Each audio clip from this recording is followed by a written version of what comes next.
And cue intro. We are done. Whoop, whoop.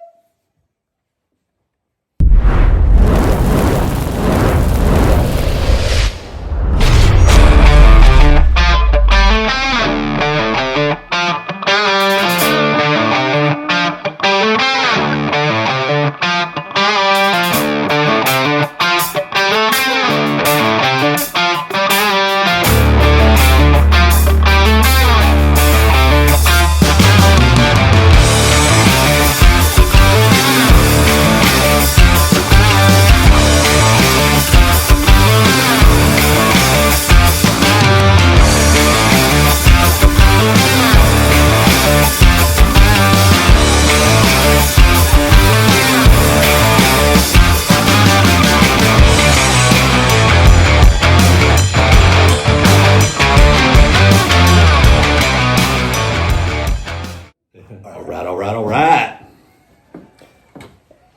Welcome to another episode of Southern Tulane. Howdy, folks.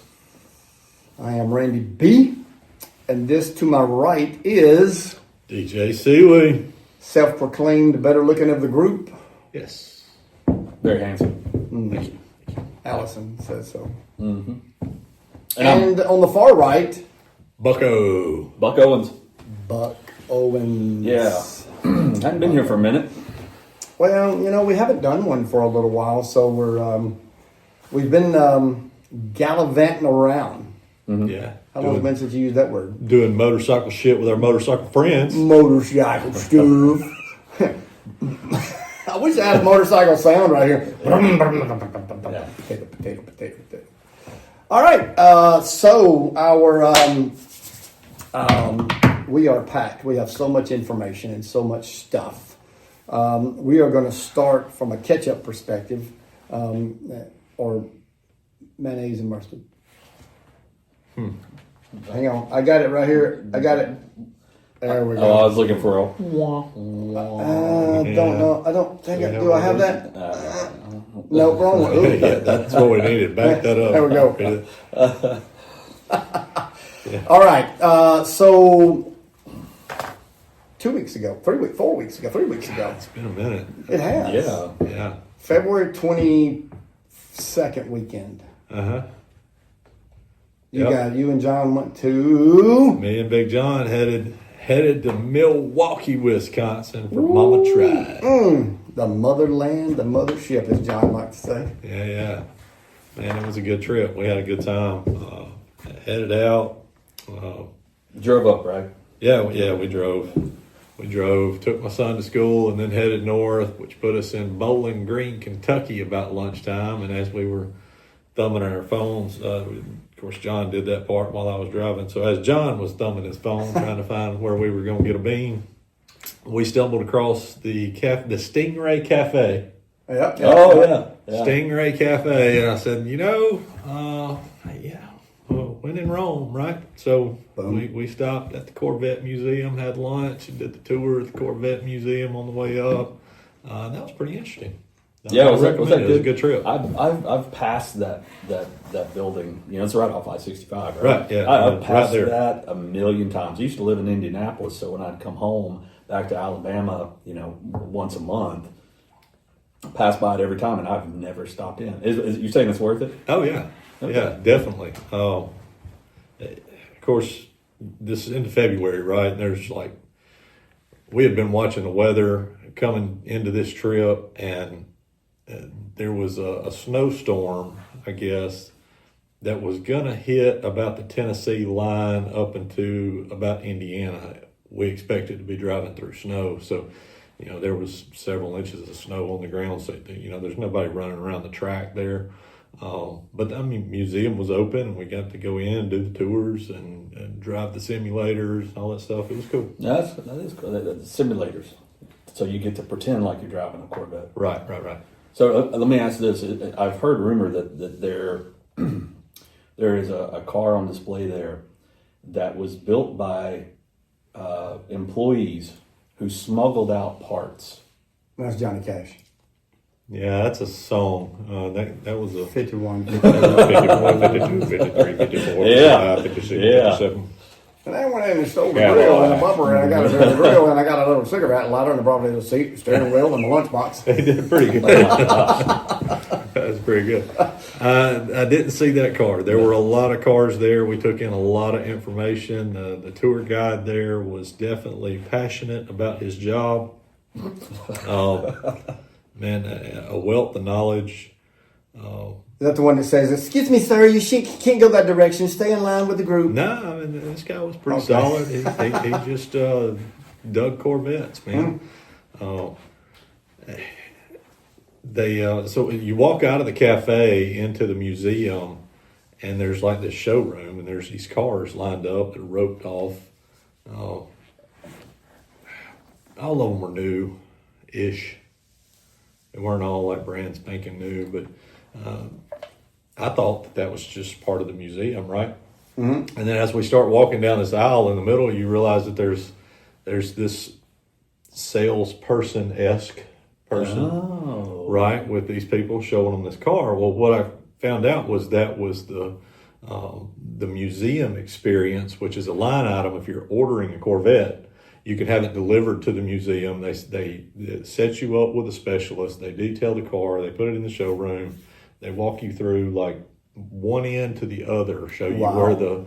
how to check the oil and the fluids, and show you all the details. Pair your phones, do all this kind of stuff. Take your picture and all this. It was pretty cool to see people experiencing that. But then I found out that if you buy a Corvette, if you buy it new, you can have it delivered to the museum and Right. pick it up there. Mm-hmm. If you buy a used one, if you can get it transported to the museum, they'll do the same experience. So I thought that was pretty cool. I think I would probably do that one day if I ever found myself in I'm going to buy a Corvette position. What was the oldest Corvette you remember seeing, model-wise? Gosh, there was so many. I Well, the first feel one like was they what, had one on 50, loan 51? from that was like serial number 1. Yeah. Wow. Yeah. And anywhere in the world you go, they're not going to know what a Ford Taurus is, maybe. Mm-hmm. You know, they may not know what a Chevy Malibu is. Yeah. But they're very few gonna know what places it in the is. corner of the world is not going to know what a Corvette is. Yeah. Or a Mustang or Right. a Barracuda. Well, Challenger. Mm-hmm. I don't know about a Barracuda. Barracuda was a small world in that. Barracuda. Mopar. But anyway, all right, so y'all stopped there, you had lunch, you walked around, looked at some cars, and then you proceeded forward like Santa and his sleigh on the snow. Headed on into Chicago Yep. and stopped off at a little pizza joint. Nah, I don't know if it was little or not. No, it was a big pizza joint. Yeah. But had some good pizza and then cruised on into Milwaukee, where we found our final destination at the Iron Horse Inn. Iron Horse, not to be confused with the Iron Horse Inn of everywhere else, or is they related? I don't think there's any relation. Because you know there's an Iron Horse Inn about every motorcycle town. Yeah, no, I don't think there's any relation. But this place was cool. Allison found it and said, "Hey, y'all should stop here or stay here." And I was like, "Yeah, that looks cool." Motorcycles on display, very kind of rustic, masculine feel to it. Right. Motorcycle parking outside that was covered. Of course, we're still a foot of snow on the ground there. Not too many motorcycles out It's there then. cold.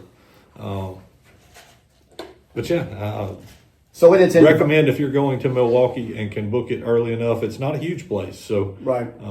you're probably going to have to plan it way in advance. I don't know how Allison stumbled upon this place in the midst of MaMa Tried and got us a room, but she did. she did. So Sweet. props to her.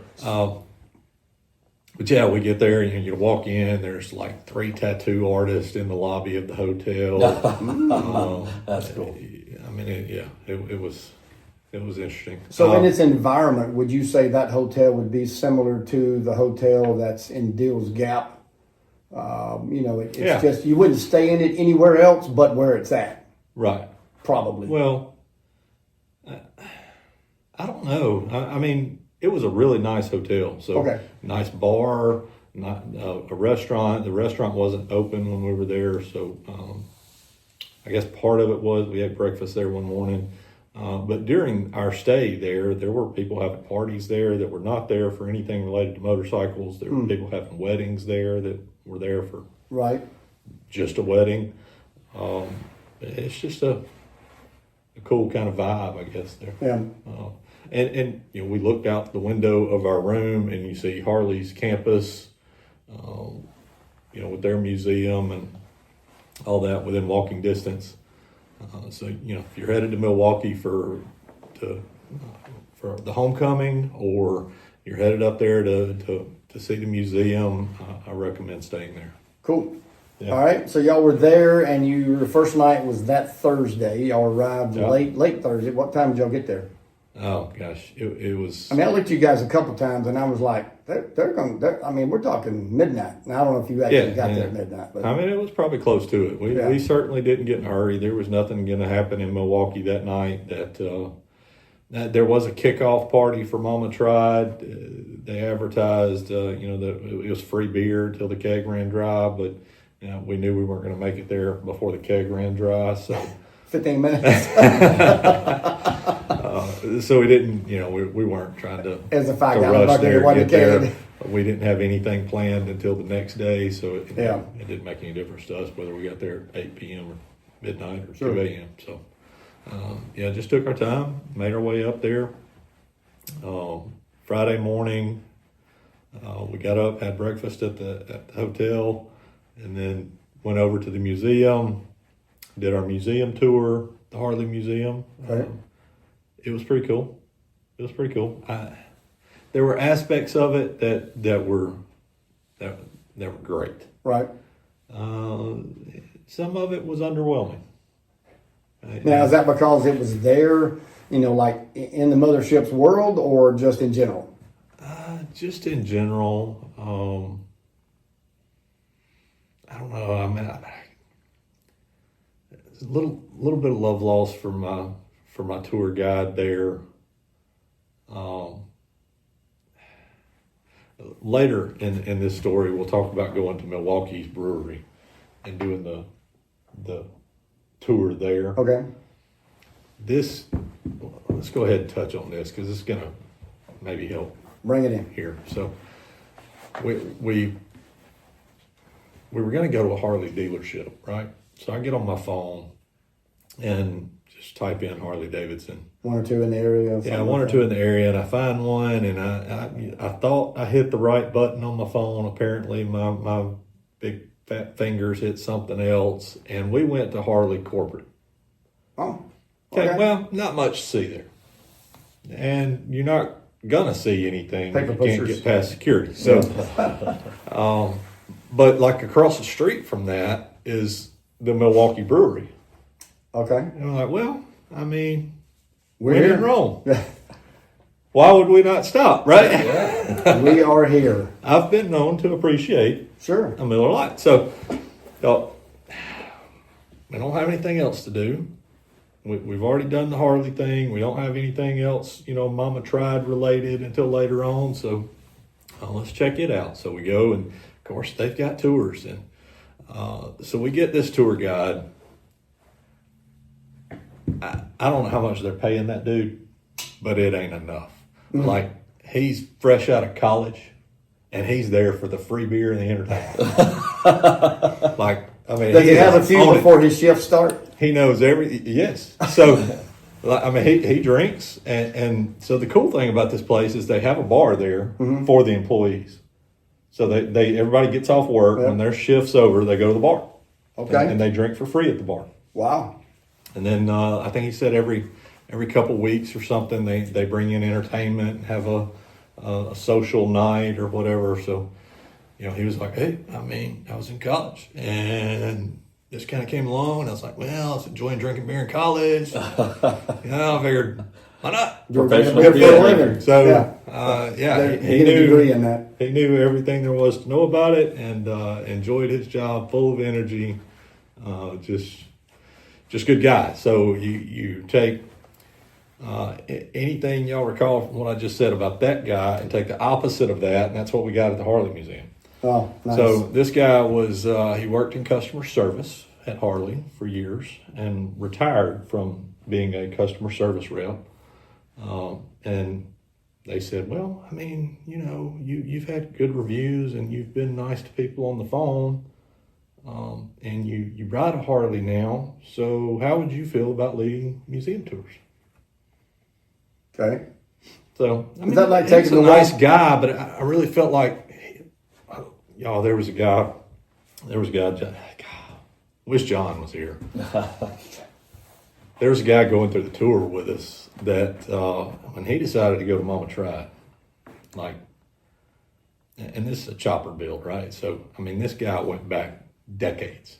I don't know where he got these clothes from, but I mean, he was in the stovepipe jeans, rolled up, the boots, the suspenders, the shirt. Oh yeah. You know, Old the school. oil rag hanging out of his pocket. Like, he dressed for the occasion and he was fired up. He had more energy and knew more about the bikes in that museum. Like, at one point I looked at John, or John looked at me one and said, I just want to listen to this guy. Yeah. Like we can just get this guy to be quiet and hand the little microphone hickey to this guy. Probably only brought that one outfit, didn't he? Yeah, I don't know. We saw him another time at one of the other events. But yeah, I mean, he was fired up about some of the older bikes. Knew a lot of details about them.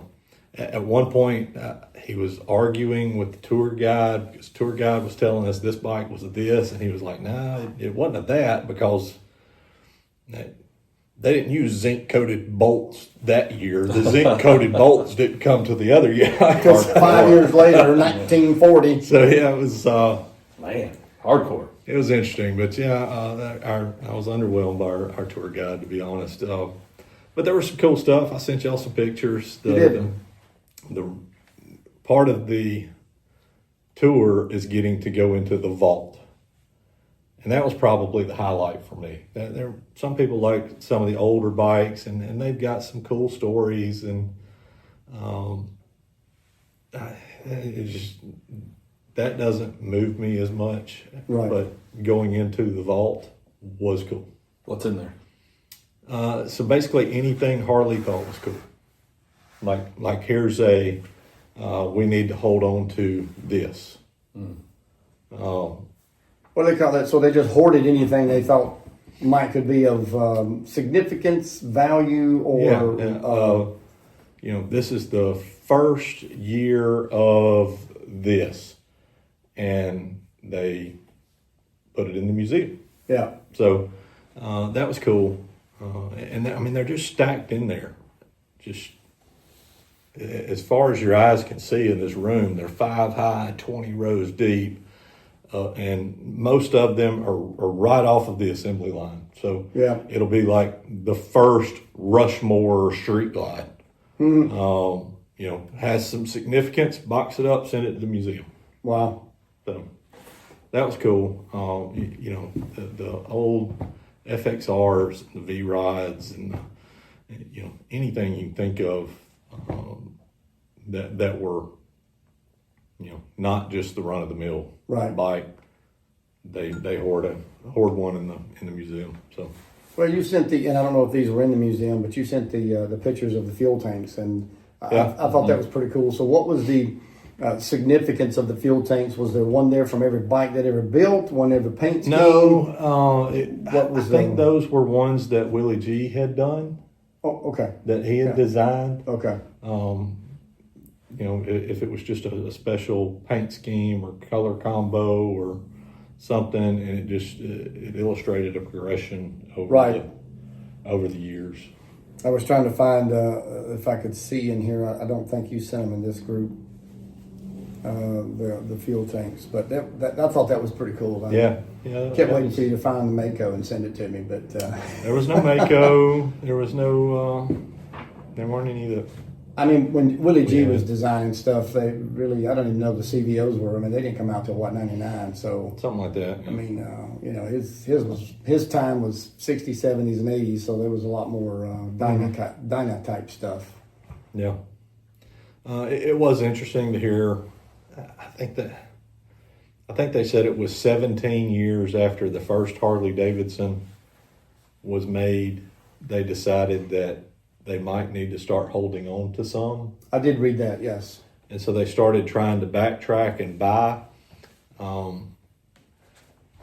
mean, they weren't producing as many back then, right? I mean, today, let's just hypothetically say they make a bike and they may produce, let's throw a round number out there and say 1,000 of them. I mean, in that respect or aspect, I should say, they were probably only making 150 of them in 1910. Oh yeah, it wasn't even that many. Or no, yeah. So, Yeah, so the it ratio started is so off- small. and it's so- cool that they reconstructed the original back shop garage where the first ones were ever built, and I mean it's literally like a little 10 by 12 shed. Wow. It was in somebody's backyard, and these three guys built this bike in this garage, and that's how they kind of got their start. But no, I think the first Harleys were, sold a dozen first year. Yeah. 25 the second year, 50 the third year. Well, I think they really took traction when they got the contract with the military. Yeah. As far as like becoming, I'll use the term worldwide. That's really a generic term, but that, of course, Indian did too. But Harley made a whole lot of bikes for. They did, and so I guess one thing that Harley takes credit for that, right, just like you just said, they gained traction when they got the contract with the military. Well, did they? Yeah. Or did they gain traction when the military service members started riding motorcycles and said, hey, this is kind of cool? Well, so, and really that may be both. You think about the scenario of that, you're a private, you're a soldier, you're overseas, and you're hopping on a motorcycle to go in war, and you're thinking, wow, it's pretty cool. So now you come back home, and you're like, where can I get one of those? Right. Yeah. You had to think that was the process in the brains, many of them. Mm-hmm. Mm-hmm. So I tend to, my mind says that's. I could agree. Yeah. Probably more the key to that than instead of Harley supported the military supported Harley. And that's probably good way to put it. Yeah, good way to put it. Yeah. So yeah, museum tour and there's a cafe there. We had lunch there. Awesome cheese curds. And if you like cheese curds. Not a fan, but I could imagine. In Wisconsin, man, everybody makes cheese curds. Everybody makes cheese curds. And they were good. Very true. They were good. So see a lot of cheeseheads. Yeah. They have an outlet there. And they do have a store. The museum store was, the merch there was not much different than you'd see at any Harley dealership. I don't even think I bought anything other than some poker chips. The outlet was pretty cool. If you needed something, John found a couple leather jackets that he was looking at, and they were marked down to $150 or something. Yeah. So where'd we go from there? We Flat Out Friday. I was going to say, at some point we got to get the Dr. Pepper syrup. I got to hear about this. Yeah. I mean, I saw the video. That was video. a little different than I expected. So I guess I was expecting that to be a mess, but it was more for traction. So it wasn't sticky slinging syrup all over everybody in the crowd. Like what are we talking about? Originally thought it might have been. What are we talking about? Flat Out Friday. Okay, I got that. What's this Dr. Pepper stuff? So when I was reading about it and booking this trip online, it said they coated the track in Dr. Pepper syrup. Okay. Well, in my mind, I was imagining, I automatically went back to a time I saw a chariot race at a rodeo I was at. Okay. And the chariots come around these corners and just sling dirt and mud and horse manure all over the place. So I was imagining, because we could have got like front row seats, and I was like, Dr. Pepper syrup. Let's back up a little bit. So, we backed up to, row 10 or 12, because I was thinking, this could get a little sticky. Well, it does, and when you go to Pigeon Forge to Dolly's place up there where the horses are running, if you sit down in the front, you're gonna get Yeah, yeah. I mean, Sand and you get dirt. splashed by Shamu at Yeah, the water that's park, right. whatever. Yeah, so that's kind of what I was afraid of. So we backed, but I think what ended up being the case is it created traction for them and became So were the sticky tires on slick? Yeah, So did they let the syrup dry? yeah. Yeah. Before- and the okay. and the track's hot. I think it just becomes gummy. Okay. I'm trying to envision Yeah, the me too. purpose of Yeah. That's It really played no role in anything as far as the spectator was concerned. It may have provided traction for the riders. I think that would be to be determined. But So they're silly, like a city car. When you go to the fair or somewhere, you see that kind of. Because what YouTube videos that I watch, people dress up, they dress their bikes up, do a lot of fun, silly stuff. So what was some of the silliest and funniest and? I don't know. No, these guys were racing. Well, no, I'm not saying they weren't serious about the race, but they were. The ones that I saw, they were dressed up like they were like it might be a clown riding one. I'm not saying he wasn't serious about racing and winning, but he was dressed up as a clown. No, they There were did some others. do like a parade lap at the end, and some guys cut up and had some costumes on. Okay, maybe that's just different. SpongeBob rode a motorcycle or something. I got you. No, for the most part, there were different heats. There were different classes based on CCs and age groups, and you just watch heat after heat after heat after heat of this competition. and it's flat track, right? It's flat track. Paved. Yeah. Syrup. Yeah. Well, because of that's probably why the syrup's there But it's because it short. is flat track. Yeah. Like there's not. Wit's in an arena. I mean, top gears like winding out 2nd, and then you're going into first curve. Like this. It was interesting. Yeah. So that kept my attention more than I thought it might. Gotcha. Yeah. Okay. Yeah. How long did that last, or how long did y'all stay? I mean, right outside the stadium was Insomnia Cookies. Okay. Okay. And we passed it on the way in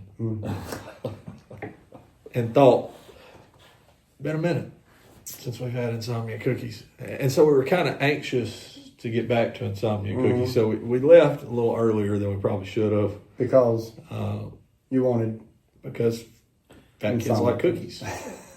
So skinny kids do too, by the way. is it are they so good that put you in like a sugar coma? Is that why they call it? Well, they're warm. Yeah. Oh. And you can get a glass of It's chocolate just- milk with them. Yeah.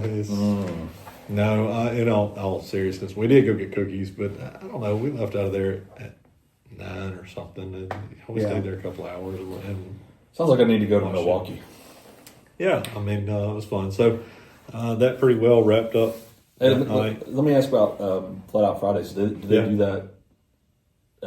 It's called Flat Out Friday. How many Fridays do they do it a year, or is it just for the Mama Tribe? Or No, they have a circuit that they run because some of the racers were leaving Mama Tried and headed to Daytona to do what's the race down there? Well, I was Their going to flat say track they race have there? a terminology for their type entertainment, Yeah, but the one in Milwaukee, the Flat Out Friday, quote unquote, Yeah. is just for there. Flat Out Friday is tied to the Mama Tried Right. event. The one in There's Daytona one in was- Daytona that's yeah, read- I read it. and what I'm wondering is if they only do the Flat Out Friday during Mama Tribe, or if there are more. I need to look into that. there are more flat track races. There are not more Flat Out Fridays. Got it. Okay. Got it. Flat Out Friday is the Friday Tied to before Mama Tried. Got Right. it. Sons of Speed is Daytona. That's it. Yeah, that's it. And then they've got another one that they do. I know in Sturgis, and so there's this whole circuit that they Yeah. go and race. I And think they do all the major rallies. I think. If I but look. then locally, people can join in as well in the different classes. I think there's probably just some heats that are, for the guys on the circuit, and then there are other ones classes for Locals. amateurs or whatever. So that pretty much wrapped up that. We stopped and got our cookies, and then we headed back to the hotel. And unbeknownst to us, the hotel was the hosting grounds for the kickoff party for MaMa Tried, and we walked in the hotel, and they were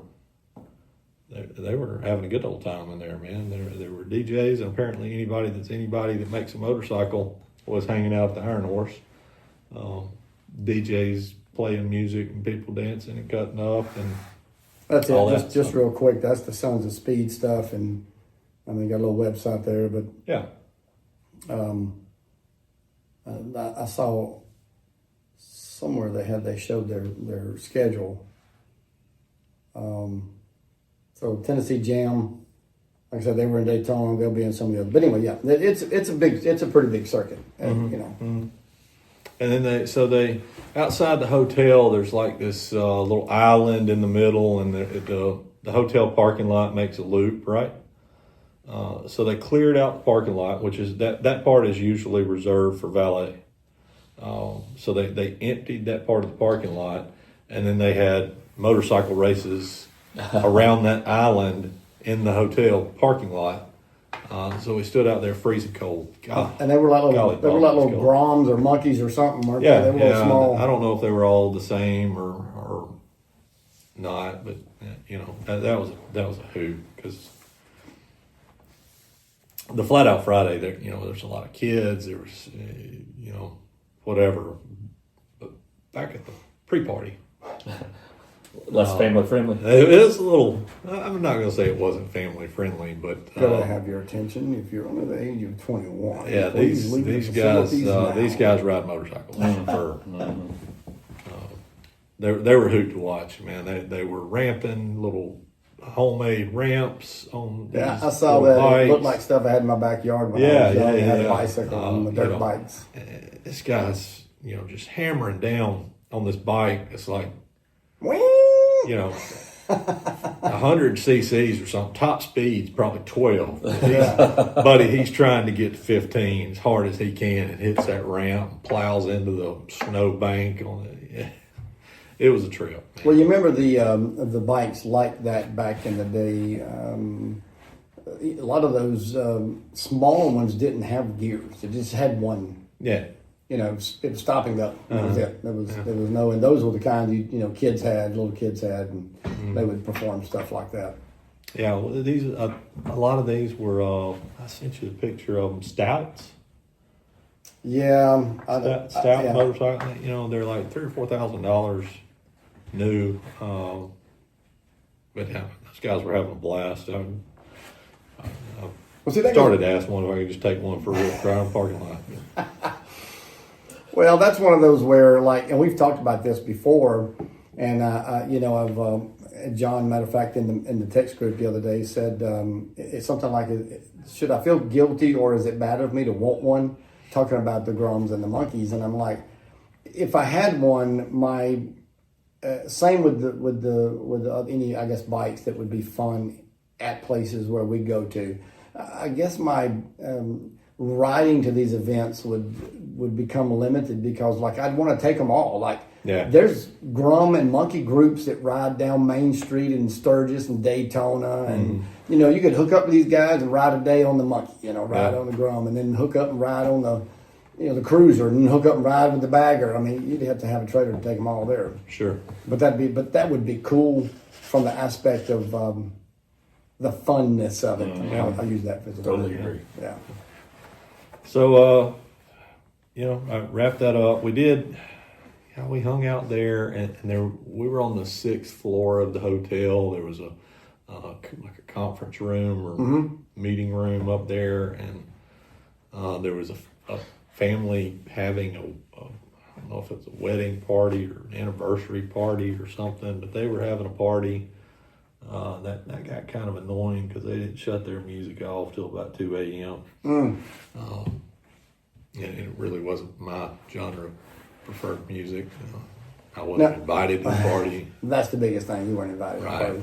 Right. So if I'd have been part of the party, it might not have been as big of a deal. Music It wouldn't matter wasn't. at that point. So the area where they were riding the bikes and the party was going on, is that like a courtyard of the hotel? No, Is it's that hotel lobby? so? Well, is- no, where they is were it- riding the bikes was out the front parking lot. Okay, Yeah.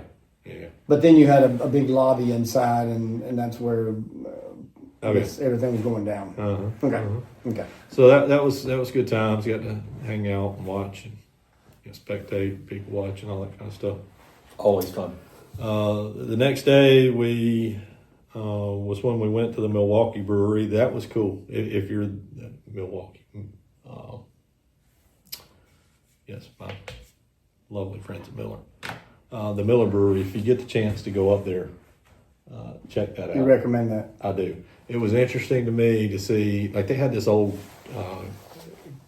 they chose Milwaukee because of the temperature and the availability of water, Right. fresh water. They had this cavern that was where they kept the beer to ferment because they didn't have to use refrigeration. So we got to go into all that. We got the old bars before Prohibition that were there. And it was interesting to me to see how that, they obviously started pretty small and then grew from there. But they never moved. They just Right. started buying up, buildings, and apparently there's piping under roads that go from this building to this building, and some 70 or 80% of Miller's product line is, made, manufactured, bottled, whatever there. They had the old stables. They were all delivered by horse and buggy. So it was like this 3-story building that was the original stables, where they kept the horses and the buggies and all that kind of stuff. The horses stayed on the top floor. And I think the product was maybe in the middle and the buggies in the bottom. And so that was interesting to hear about that and see that and the history there. But I recommend it. That was, I don't want to say that was the highlight of the trip. MaMa Tribe was, and we're inching our way there. But if you're ever up there, that was a cool experience. Awesome. So that gets us to MaMa Tribe. All right. Boom, boom. I mean, Mama did try. Yeah. Oh, man, some really cool bikes. Custom. Really cool. Some of them as far out custom as you can imagine. Some of them as, like, let's take this bike from 1932 and make it better than it was from the factory. It's just anything in between. Yeah. You know? So to get that ball to rolling, you sent one picture of a good looking breakout, and that's what you said. And I looked at the picture, go, man, that's a good looking bike. And then I saw the Springer front end, and I said, I replied, and they go, well, that's a Springer. And you're like, no. That's one of those 51, 52, 53, 54. Yeah. They had, it was a breakout that somebody put a Springer front end on. Yeah, so that bike kind of... So it had a 240 tire, basically, is what it had on the rear. Yeah, that was about the only thing. That and an M8 was about the only thing from the breakout that they kept. But the pictures didn't do it justice, I'm sure, because the pictures were even amazing, but I can't imagine what it looked like in person. Yeah, that was a cool bike. Props to whoever built it or had the nerve to take that brand new breakout and chop it up. They put the Springer front end on it. I guess they just did away with electronics. I don't know how they pulled that off on an M8. But yeah, walking in, you see this chopped Springer, and then you go, that's an M8. Wait a minute, this is something going on here. And then you just start studying, and you go, okay, I see what this was in its previous life. But yeah, there was some of that. So certainly some, and I have an appreciation for that. And then restorations is kind of where I find my interest. Right. Like, let me take something that's new and modern tech and make it really wicked. And then let's take something old and replace every bolt and fix every defect or whatever and put it back together. So that's what I find interesting. But there were other bikes that were... so I guess through all this, I learned that you can have restoration museums and you can have conservation museums. which is what and then the place is in like showcase place. Maggie Valley. Yeah, That's Wheels Beyond Time or whatever it is. That's Yeah. a conservation kind of environment. right. So these bikes are just like we found them. Yeah. Like, we found it in an old barn, rusted up. We made it run, but we didn't touch it. That's right. Everything's still original. Yeah, that I don't really. I mean, it's okay to me, but it would drive me crazy. My obsessive compulsive self would want to put it on some jack stands in the basement and let's tear this apart, let's shine this up, let's clean it up. I don't want to see the rusted parts and all that. So, but that's just me. Some people appreciate the conservation, and I guess on the Harley's museum is a conservation as well, but. Their stuff rolled off of the assembly line and then went into the museum. So it's not a barn find. Right. They did have, I think Harley's museum had 2 or 3 restorations that dated that era where they didn't keep any bikes they produced. They sold everything they produced. So right. Corvette Museum was not much difference. There was a lot of conservation there. And only a few restorations. Gotcha. Okay. So, but MaMa Tried is anything and everything in between, and I think anybody that's in motorcycles should check it out. It's different than we're lucky here. We've got Barber's Museum, which is just world-class motorcycle museum. That's right. A few miles from us, but it was different. Like. Barber's is probably some conservation and. Combination of all. A combination of all, but not really a whole lot of artistic touch. Right, right. I don't feel like you get at Barber's that you do at MaMa Tried. There's a ton of personality in some of those bikes, and you can tell that was somebody's passion. Yeah. And I dig that. So well, cool. There was a lot of, and I've been to Barber's 2 or 3 times to the museum. And every time I go, I keep telling myself I'm really never going to go back. It's not because I don't have fun, don't enjoy it, but it's because probably for me, again, I'm using your words, an IMO for me, there's probably only about 50% of the bikes in the museum that I have any interest in. If that, maybe 35 or 40%. The rest are, it's almost like they're funny bikes, they're foreign bikes that they're gimmicks. They needed some stuff to fill the shelves and the slots, and some of them are cool to see once. Yeah. It's like going to the different cities that have the Ripley's Believe It or Not. It's cool the first time, but after you go one, it's really the same thing every time you go. Mm-hmm. But I could see something like. MaMa Tried, based on what I had seen, read, and then what you had said and sent the videos and stuff back, that would be more custom with a purpose builds. Definitely. That is more than eye-catching. Mm-hmm. So I could...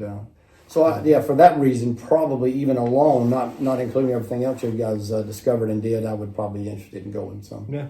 And it's the end of February. What the hell else are you doing? Yeah, I mean, in the continental USA, it's cold in February. Even in Key West. So that's a good thing to do.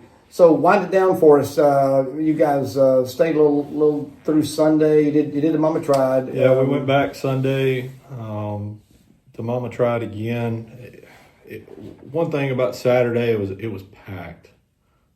And so really getting to spend a lot of time looking at the bikes we didn't get. So we decided, all right, we'll go back Sunday, and in hopes that maybe it won't be as crowded, and it wasn't. We stayed pretty much through closing time on Sunday, so it started thinning out really quickly, and really got to spend some time looking at some of the bikes pretty close and seeing which ones won different awards and for what. Right. So that was kind of cool.